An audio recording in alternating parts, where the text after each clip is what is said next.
Good evening, everybody. Welcome to another In Conversation with, and tonight we're in conversation with a good friend of Maghull Wind Orchestra, composer Bill Connor, who our members will know as writing several works for our wind band and working with us very closely over the years, and has become a really sort of integral part of what we do with our community music.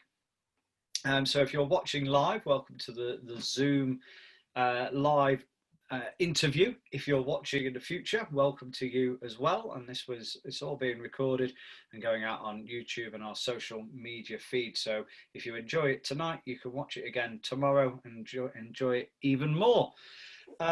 We've been working with Bill quite a long time, but with rehearsals and looking at music in the way we do, and the limited rehearsal time, sometimes we don't really get to know people as much as we'd like, and that's been a real highlight of this series, getting to know people in the band and people we work with. So I'm looking forward to having a chat with Bill about his background and his career. And we've got a few questions being sent in, which we'll endeavour to answer. But if you've got a question in real time, just pop it in the chat function, and we'll try and answer them as we go along. So to give you a little bit of background, Bill has made his living as a composer since the 1970s, working across many genres and media, from rock and jazz to the symphony orchestra.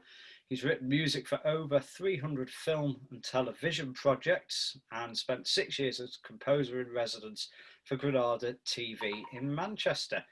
He's written many musical theatre pieces, including commissions from the Royal Exchange Theatre Manchester, Manchester Camerata, Adelaide Symphony Orchestra, South Australian Opera Company, and has devised music and drama projects for the BBC Phil in the Community and Strangeways Prison, including a community opera for the 75th anniversary of the BBC.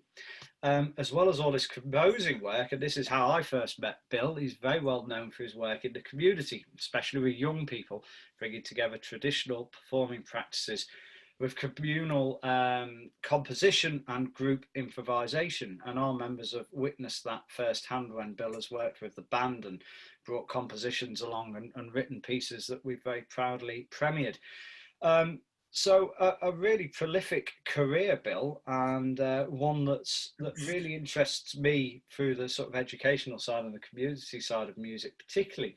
But one of the first questions I'd like to ask you as I welcome you here this evening is, what was the origins of your career? How did you get interested in music? How did you start playing? How did you start writing? And where did Bill Connor begin? Gosh. It's a good question, that, isn't it? I don't know. No, it's interesting. I think anybody of certainly of my generation and so on, when you have things read back like that, and you think, God, who's that? Is that me? But look, no, the one very important thing happened to me at the age of 14 was I heard a Mahler symphony on the third program on the radio. And up until that point, it'd been like any teenager of that time. It was, you know, the Beatles, Rolling Stones, Bobby V. Were you playing then, Bill? Were you playing at that time as well? Because I sort of know you as a percussionist and pianist, I guess. Were you playing those instruments then at 14? Well, put percussion aside.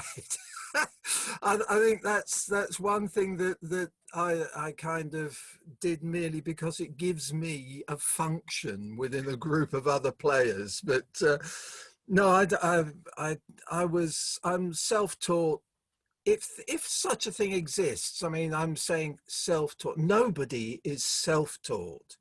We learn through the process of experience, of observation, of sharing, of acquiring things. And that happens either down a path of academia or down a path of the university of life. And to me, I think that most of the people that I've met who have gone down the university of life have, and this is not in any way negative to the academic process, but the the process of learning is lifelong, and there's no point at which you think, right, I've done that, I've got a ticket now, and I got a first or a third or a second or whatever the thing happens to be, because I've never been in any of those things. But Yes, I deal with a lot of students who graduate and then wonder why the mobile phone isn't ringing full of gigs, you know. But I've got a degree now. yeah, I know, and I empathize with that. And but one thing's for certain, is that I don't think I've ever sent a CV or a demo to anybody, because in our business, the most important thing is word of mouth, and that every single thing that you're working on is the most important thing that you're working on, whether you're paid or you're not paid, because you don't know who you meet, who's involved in it, and where it might grow, where it might go. It's a little bit like me as a performing musician. You're only as good as your last gig. And Absolutely. you always want to give your all to whatever project you're working on, Yeah. because otherwise you don't get asked again, do you? Yeah, the human animal is the same in every country. They have very short memories for things that work and very long memories for things that don't work. Yes. And but look, go back to your original question. Yeah, age 14, I heard Mahler 9. I didn't know it was Mahler 9. I didn't know who Mahler was. And I just, going through the radio, third program, and this thing came on, and it was the opening of Mahler's Ninth Symphony, the harp, boom, boom, boom, and violas, and a muted horn. And I remember saying to my brother, who was in place, and I will not say exactly what I said, but I said, "How do you do that? What is that? How do you do that?" And he said, "Get out with the girls, forget it, just get out with it." And I was hooked. I wanted to know what it was and how you did that. And this was in Ilford in Essex. And I went down to the local music shop, Bob Bell's music shop in Ilford. And I went in there and I said to the guy behind the counter, "Do you know Gustav Mahler?" And he said, "Well, not personally, but because he's a bit smelly now, or actually he might even be a bit beyond that. But what are you talking about Mahler for? Get out with the girls." Everybody seemed to be telling me to get out with the girls. And I said, "No, I want to know how you do that." And he said, "Why?" And I clearly remember that I don't know. I'm drawn by the idea of how you do that. And up until that point, my dad, who was a pharmacist, but he used to play sort of light swing jazz, and he had Billy Mail books. Oh yeah. And he used to play this, and he had an amazing left hand technique, with the stride piano left hand, and his shoulders would go, and it was always and my mother, who was a matron and a theatre sister and nurse in very, very strong lady, and she used to play nice piano, things like Glière and Rustle of Spring and things like that. No Mozart, no Beethoven, no core classical music. So, and that draw of the orchestral thing set me off. I was just going to say, I know you're a symphony nut, and having been to your house and seen the record collections and the scores and things, did you start then from 14 seeking out every symphony you could, and did you do much scores study to find out how it worked? Because you have this draw to find out how it's working and how these sounds are created and how this emotion is created in music. Without too much formal education, how did you go about that journey, and how did you find out how it was created? Well, it's Bob Bell. I mean, Right. on that particular day, he set me off, and I said, no, I want to know. And what he then pulled out a couple of books from behind him in the shelves, and it was Walter Piston's orchestration Walter Piston's Harmony, Walter Piston's Counterpoint, and another book called Vincent Persichetti's 20th Century Harmony. And he said, there you go, take them. You give me 19 and sixpence, because it was before decimalisation. You give me 19 and sixpence, I'll give you these books. And he said, we'll see about Mahler, but for you to get into Mahler, you've got to get into these. So, and I said, but what do I do with these? And he put one of the books on the top, and I still got it, the Walter Piston Counterpoint. And he opened the book, and it was June, and he put June on the first chapter. He turned the pages, went to the second chapter, put July. Turned the pages, went to the third chapter, put August. And he said, you can see what you do. And you go through those chapters bit by bit. And when you think you know it, you don't know it, you go back again. And if you get there before the end of June, you go back again and you absorb it and you do it. Anyway, long story short, and I went backwards and forwards to Bob Bell's music shop.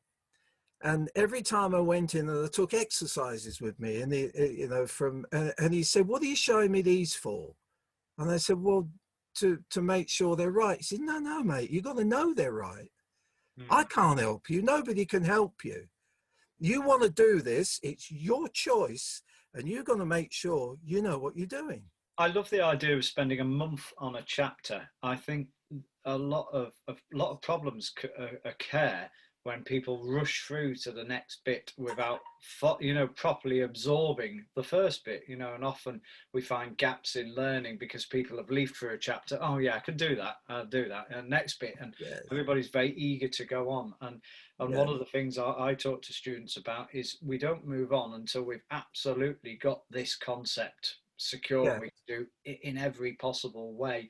I've not thought of sort of saying, well, a chapter per month, and if you finish early, go back. I think that's a lovely idea, and something I'll certainly put into my own study and teaching as well. Yeah, but look, to anybody listening to this, they could take the simplicity of my talking about one book. Of course, it's not that.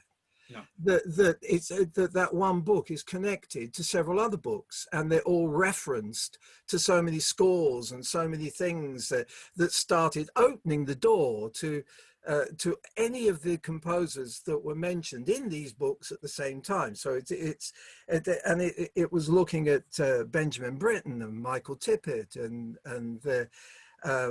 Milton Babbitt and John Cage and a lot of composers who I'd never heard. Well, I'd never heard of Mahler by the time, you know, at that particular point. And for me, I was absolutely besotted with the idea of sound.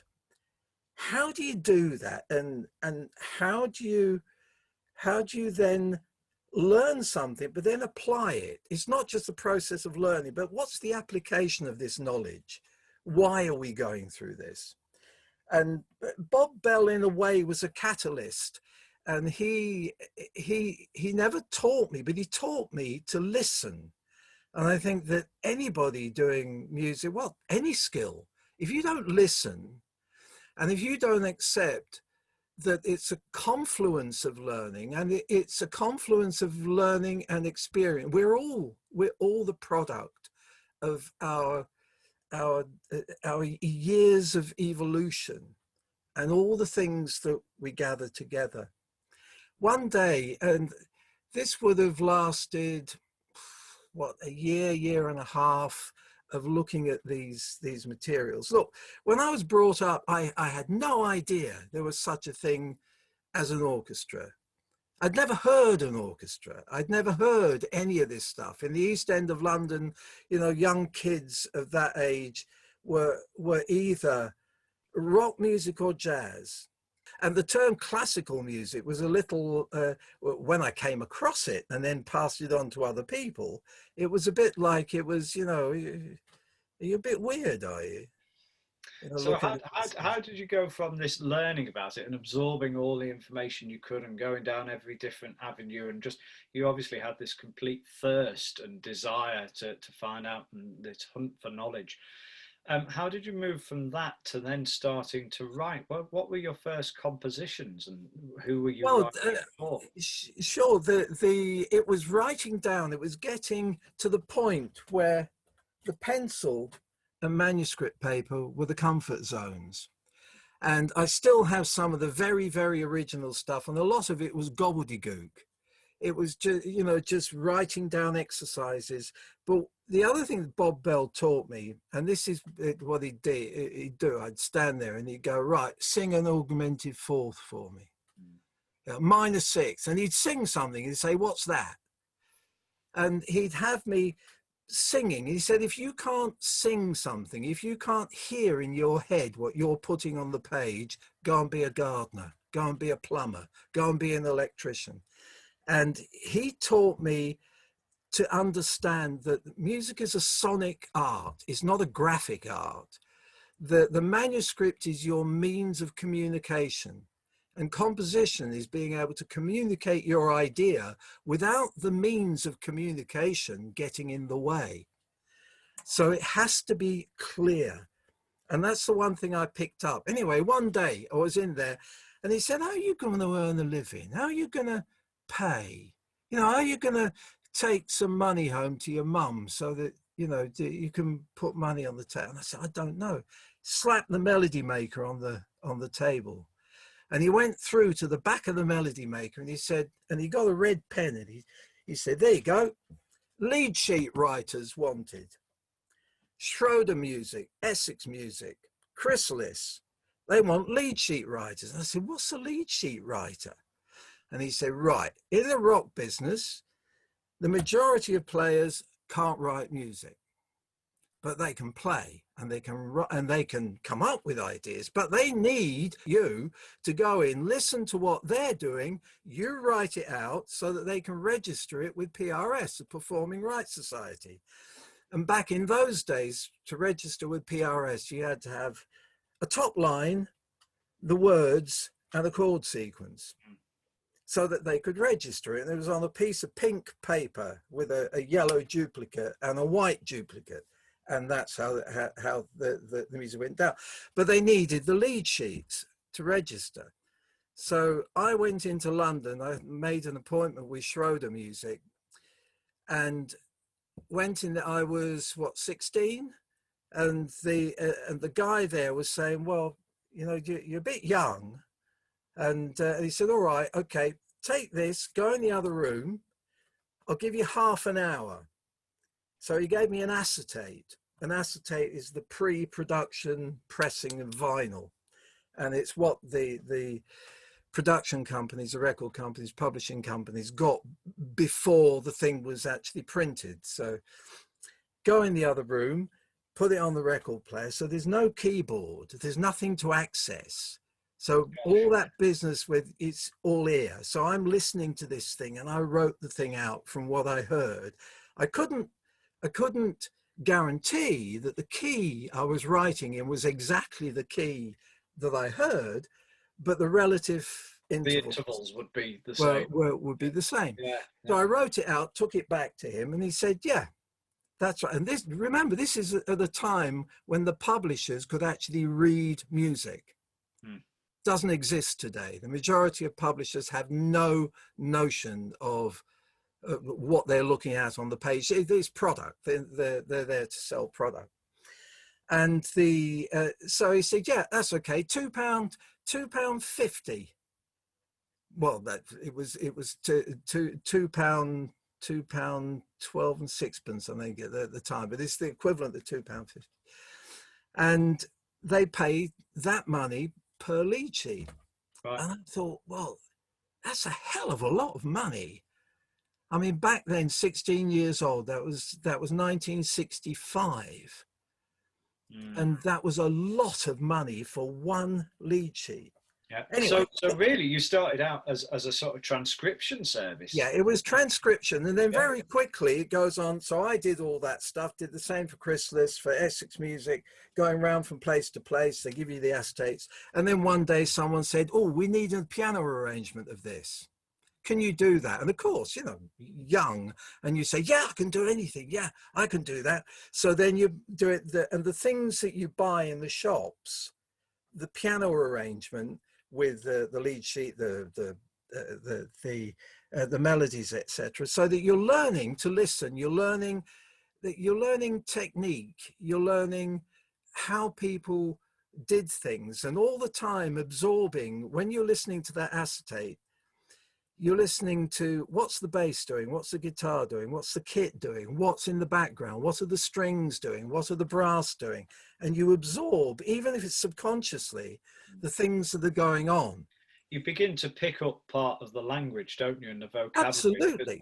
when I transcribe improvised jazz solos, you know, I'm doing that so I can understand what the great jazz players back in the day have played, and see how that relates to the harmonic function of the chords, and gleam and then emulate my heroes through studying their solos. So did you ever transcribe anything on a larger scale? Would you try and transcribe symphonies and things No, you no, no, no, no. orchestra? Because the whole purpose of this was to earn a living. Right. And so and I think any musician anywhere, if someone's paying you, your concentration is that much more. But And you wouldn't seek out sort of transcribing for fun and knowledge no. in your own time. You never transcribed from records. Oh, I Anything did. else? No, no, not at all. I remember writing out a piece of Benjamin Britten. It was the 4C interludes from Peter Grimes, because I wanted to get that feel of the architecture of scoring, and the architecture, and how I didn't really understand that at the time. I understand it now, but back then it was very different. No, look, this process of doing lead sheets, going to piano arrangements, then I met arrangers who wanted a copyist. I remember being in Young Blood Music at the time, as another company, and there was a guy called Nicky Welsh, very well-known arranger in the day, and he was stuck. His copyist couldn't do anything, and he was looking at what I was doing, and he said, you've got a steady hand, here's a score, I want you to copy the parts. Excuse me, I'd never come across this thing of copying parts. And he said, he's a Scots guy, and he said, no, look, what you do is you're isolating each of the parts for each of the individual players. Just think about it. If I put this full score on someone's stand, they're only playing 8 bars, and they've got to stop and turn a page. It's impractical. They can't do it. So we need the parts isolated. So Nicky Welsh taught me about copying, but speed, accuracy and speed. Eventually, I became his copyist. He was a very heavy drinker. Bless him. He was a lovely guy, but a very heavy drinker. And one day, he couldn't finish his scores. And he said to me, Bill, you're going to have to finish this for me. You know what to do. You've seen all this stuff. And so I finished the score for him. And we were working at the time with a singer called Dorothy Squires. Every year she did a Palladium concert. And I was Nicky's copyist and librarian, and, you know, everything you do with throwing the music together. I was 17 years old at this stage. And Dot was brilliant. She knew whether you knew what you were on about or not by the way that you handled what was being thrown at you. And this whole process was focused on deadlines. It wasn't, you know, just in your own time, just, you know, just do. No, it's deadlines. If you've got a score and someone's going to record it, that's your deadline. And that's what you're absorbing as you go along. Anyway, doing the scores for Nicky. And then there was a guy called Norman Mead who ran the radio orchestras, the BBC radio orchestras. And we had 16 radio orchestras that needed feeding in the late 60s and the early 70s. And young writers like me, we didn't know we were writers, but that's what we were doing. We were learning the craft of providing a service for those who couldn't provide their own service, i.e. arranging, giving backing stuff. And Norman Mead, again, it's all this basis of, we'll give you a go. If it works, we pay you. If it doesn't work, we don't pay you and you don't get asked again. And we used to go into Portland Place, in the bowels of Portland Place in the BBC at tables.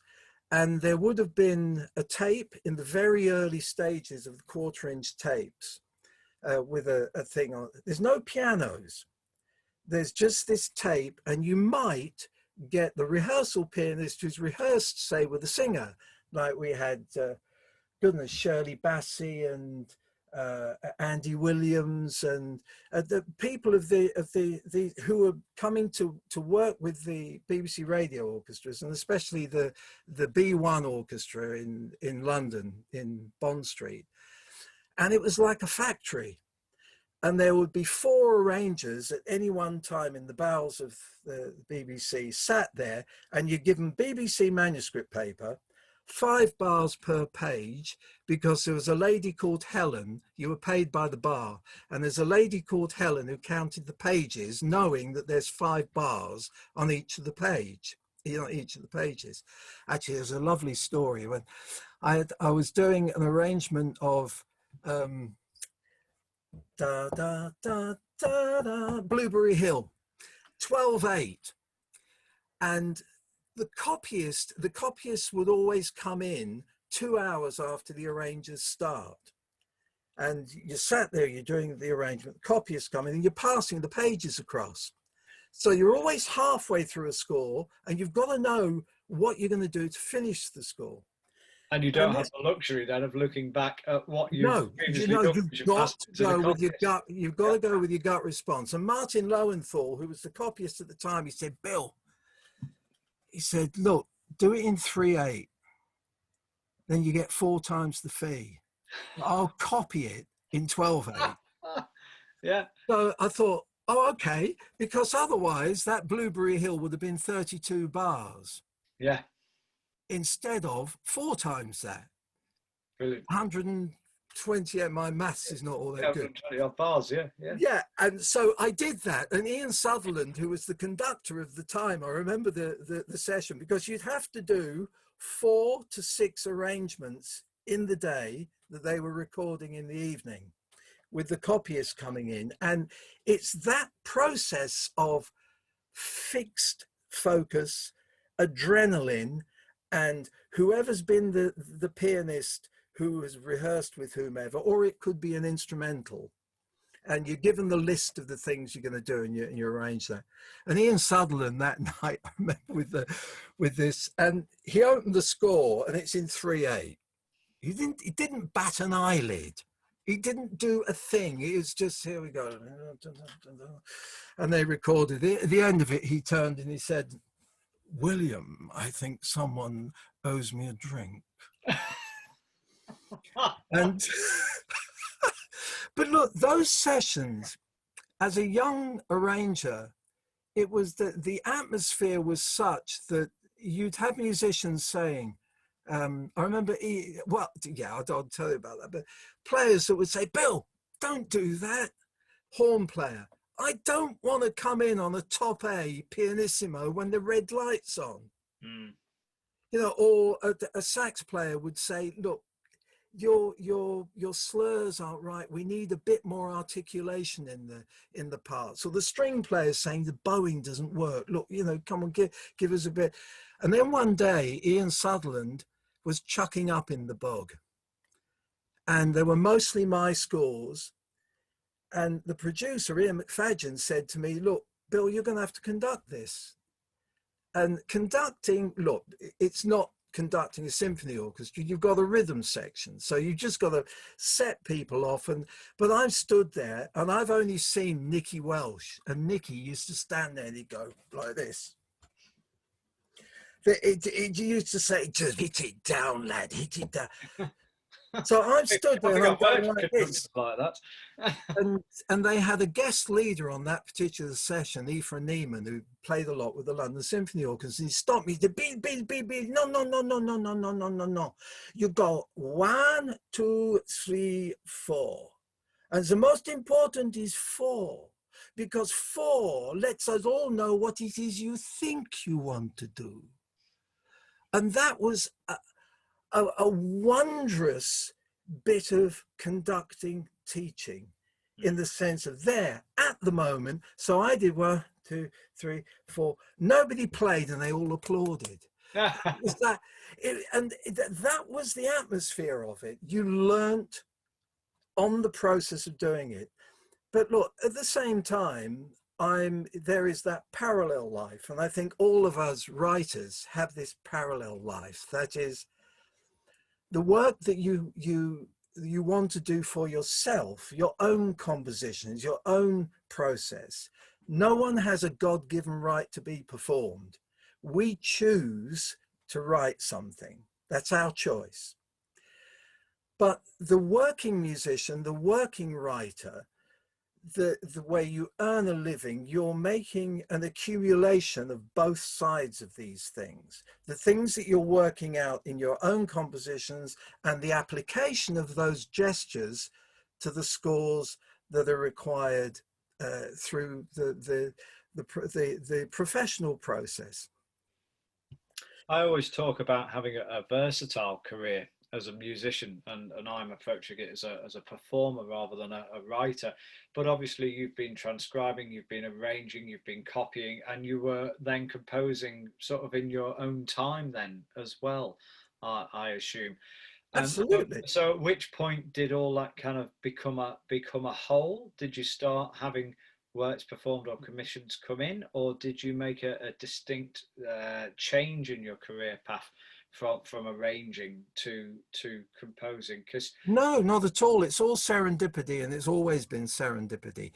Again, with the connection to Nicky Welsh. Nicky was Scots, Ian Sutherland was Scots, and Ian was invited to run a series for the BBC Scotland with the Scottish Radio Orchestra going around Scotland and the islands. It was a series called Sing High, Sing Low. And they needed an arranger with them, and Nicky couldn't do it. And Ian Sutherland I'd worked with the radio orchestra, said, "You come and do it. You come and do it with us." So I did, but Nicky did manage to get there in some of the stuff. And again, Ian was part of my education, as it were, and so was Nicky Welsh, in the sense of leading you into circumstance. Now, Ian McFadden, again, the producer that I mentioned, was running a television series called There Was an Englishman, Irishman and Scotsman. And Nicky had been asked to write the music for it, but he hadn't done it. And the night before the recording, he said to me, "I haven't done any of this. But you're going to have to do it." The night before? The night before the session. How long was the session? Well, it was a 3-hour session, and this was the theme tune session and bits of incidental music.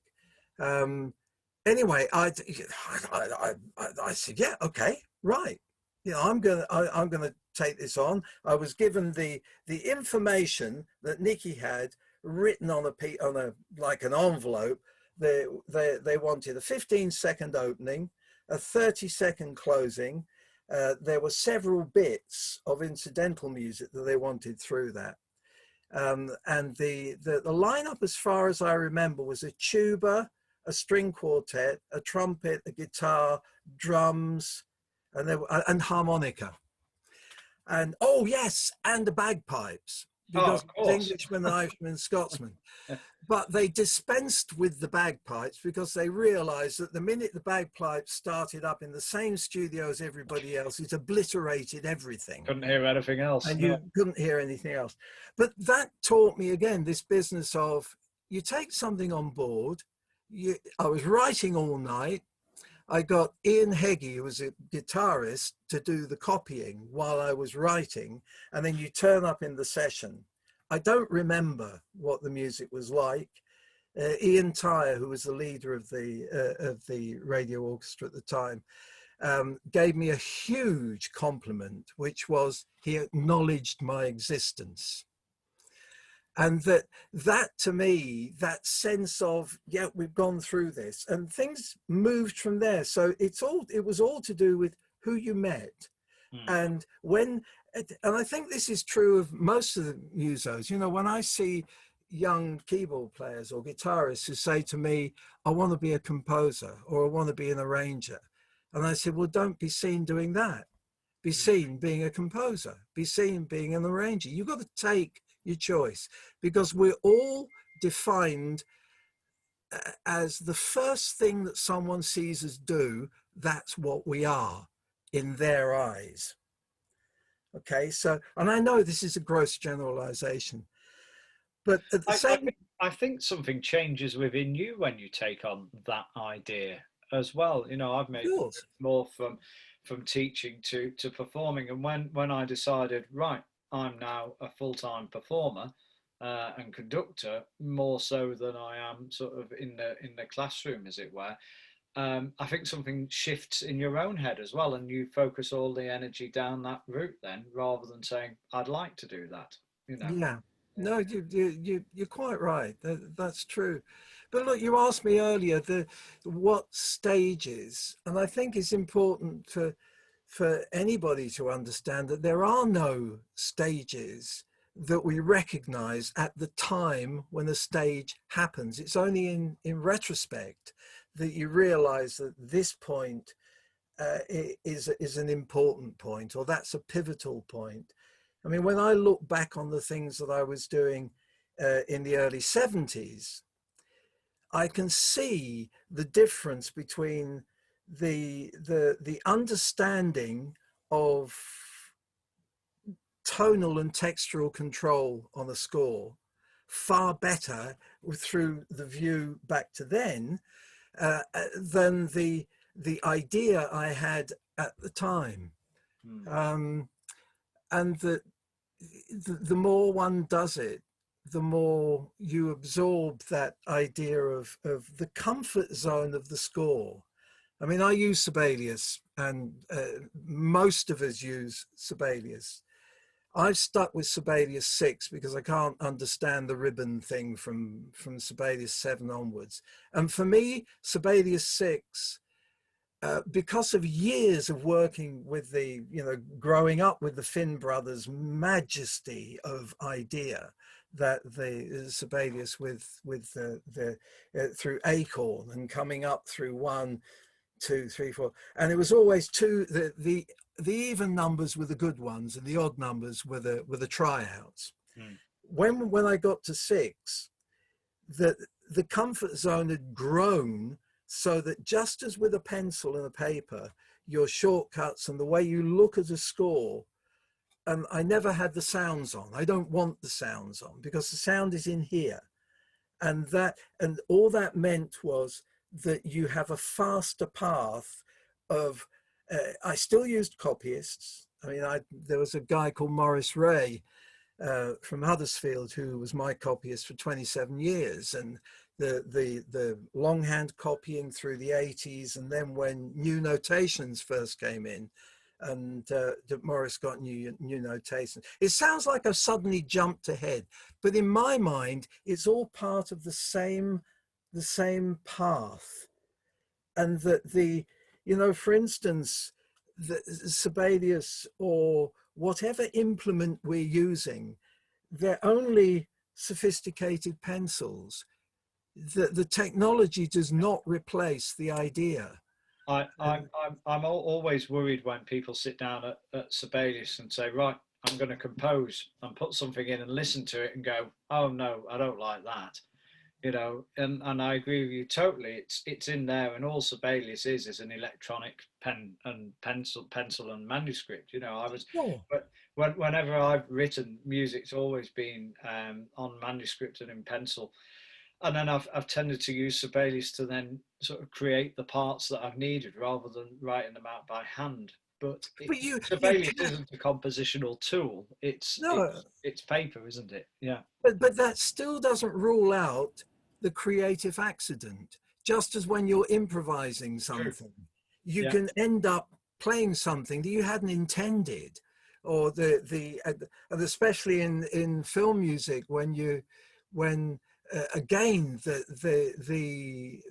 time pressure is enormous, and when you're on a project, you start on day one, and it might be 2 months, it might be 6 weeks, it might be 8 weeks. And for that period of time, you are absolutely entrenched. And it can be anywhere from 18 to 20 hours a day, and you are totally focused. But the discipline is there, and the lists of things that you have to complete within a day, and there's no room at all for thinking, oh, I'm just going to reflect about this. It Yeah, doesn't you have to happen. make a decision and stick with it and go with You it. make a decision, and invariably your first ideas are the ones that work. So certainly you get occasions where, you know, working with a director would say, not sure about that, Bill, could you redo that, or could you, you know, do, and, you know, I'm seeing Adam's name here, and I'm sure that Adam understands this like mad. You the same things. He must probably sat there going, yeah, I know that. Yeah, I do that. But where have I gone? Oh, you stop me, ask a question, for goodness sake. Well, I've been lucky enough to join you in your working office there, which is a little sort of garden office, isn't it? A lovely place you've got, and watch you write. And one of the things about watching you write is I'm amazed at the speed in which you do it. You write music like we would write language. You know, it's a real comparison between the music and the written word, and it's in the head and it goes up on the score, and the sort of way you so connected to the software being using that. If you're writing kind of 18, 20 hours a day, I'm just wonder, how does the general kind of film writing look to you? What do you get asked for, and what do you then have to sort of create, and what are the time scales for that? Are you working along with a film, or do you have a timeline or anything that you have to work with to match parts of the music up with the action in the film as well? And how Well, much writing do you actually have to get down for all the incidental music? well, through the 80s when I joined Granada, and again that was a serendipitous moment, because Granada set up their first Granada Films with Steve Morrison, who was the first producer, and their very first film was The Magic Toy Shop, and we had the Halle working on that. And back then, there's no computers, no nothing, and everything was on film with mag stock and 6 plates. 6 plates is a Steenbeck, wherein you have your sound and two sound reels and a film reel, and that. And I would sit with the director, and I used to have a portable cassette player, and you'd sit there with the portable cassette player with the editor. He'd run the film, and I'd be counting down to where you sit and you have a spotting session with the director, which is a time where the director takes you through the film and indicates where he would like music to be and the kind of effect that he wants you to make. And that process is no different from the process today, except I don't have a portable tape player. I've got the score embedded, the film embedded in Sibelius. Score, yeah, okay. And we write always to picture. Look, there's two motivational things here. There's the initial phone call that says, we would like you to write the music for such and such. And immediately your head goes, wow! Not just the head going, but it's the human thing. Someone trusts you enough to phone you up and say, we'd like you to do this. So you're already embedded in the idea of where you're going to go. And then you cannot write to image divorced from the image. And that, yes, you can write a sequence that might not hit all the hit points. And sometimes you don't want to hit all the hit points. You're supporting a narrative, but you can only work to the information you're given.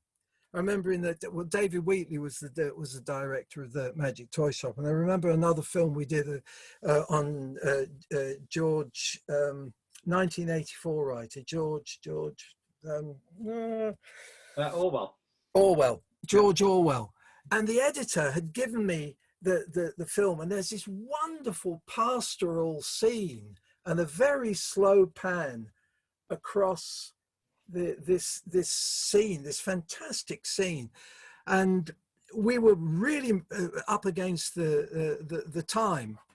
But David wasn't available, David Wheatley, and the editor had omitted to tell me that the sound effects had been left out. And I thought this was just a connecting into, but it wasn't. It was part of the Spanish Civil War, and over the other side of that hill there was a battle. Right. And there's me writing this wonderful pastoral stuff going on. But what happened was that, again, serendipity, when we recorded it and David put the music up against this, and they suddenly started putting all this, it worked even better. Yeah, almost juxtaposed. Because it was totally against the moment. But you know, you go from that process, and I've got loads of the photos of the cutting rooms, and then you come to the software. There's a lot of guys today who combine the learning and the running of that software with compositional processes. To me, I'm not of that generation. You know, I've got my laptop and I've got the stuff here, and I can't even set up a microphone onto my computer because I've got an analog brain. I haven't got a digital brain. I can't make it work. And besides that, my skill is in composition. It's not in sound. And I would rather employ someone who can apply their skill, and the confluence of my skill and their skill gives you a much better thing, and more heads are better than one head. I've got a whole tranche of questions here, Bill. Okay. Well, we haven't got onto, but actually, I'm not sure we will. I've got a couple I do want to ask you, but the whole conversation has been so fascinating, and I know you've got some photos ready and things as well. And I wonder, and I'm going to do it. I'm going to do it on a public platform like this. I'm going to invite you back, and maybe we could have a Bill Connor part 2. Oh my goodness. The composer returns, this time it's personal or something like that. Maybe we could fix another date, because I just don't think an hour is long enough to chat to you about. Well, no, it's me rabbiting on like that, you know. But it's very enjoyable rabbiting, Bill. Oh, you know, well, it's delightful. So I think we might try and fix another date. There we are. People please. are saying on the chat, it's been really fascinating. So yes, please invite Bill back. We'll see if we can fix another date, because like I say, the amount of things that I sort of thought we might chat about would probably cover another 2 hours, and I'm sure you've got at least another 3 or 4 days left in you yet. So we'll try and arrange another date. But I guess really with working with our wind orchestra, I've got 2 questions I'd like to ask you before we leave for tonight. First of all, what got you interested in the wind orchestra as an ensemble and writing for wind orchestra? Because you're so passionate about wind orchestras as well. And we can talk about the work with Basbury and Equo maybe at a later date. But as a writer, what sort of sparked your interest in writing for wind orchestras? And then how did you get into that sort of scene of working with community wind orchestras as well? Well, I think that it's a simple response. I was asked. Alan Jones, who used to run the Manchester Music Services in the 1980s, and he asked, again connected with Granada. We had a series called Celebration, and the Celebration theme tune changed every week with whomever was on the program. And on one program we had a swing band from Stockport, called Stockport Stage Sound, and I arranged the music for that swing band, and took me back to the years before of working with the BBC swing band, again with all the stuff I shan't go into. And and Alan heard that and said to me, would you write the piece for wind orchestra? Now, for me, I don't delineate in terms of stylistically or genre. To me, it's an opportunity. And I think it's the same with any composer. People put composers in boxes and say, you know, he's a string writer, or he's a serious writer, he's a light writer. No, they're writers. And we all grab the opportunities that are given to us at the time. And the wind band is a particular challenge. Working with an orchestra, the strings can cover a multitude of sins, and you can have soft, but working with wind or brass, and if you want soft sounds, especially, you've really got to know what you're doing, and that takes a period of time. And when Alan asked me to write it would have been 1985, I think it was, the first piece I wrote for wind, I was really drawn not just to the sound that was made, but to the camaraderie and the social gathering, so that you have musicianship and this social gathering, this business of, it wasn't the same as the pro symphony orchestras where, you know, they're paid and they be there and they sit down and whatever you put in front of them, they play. Mm.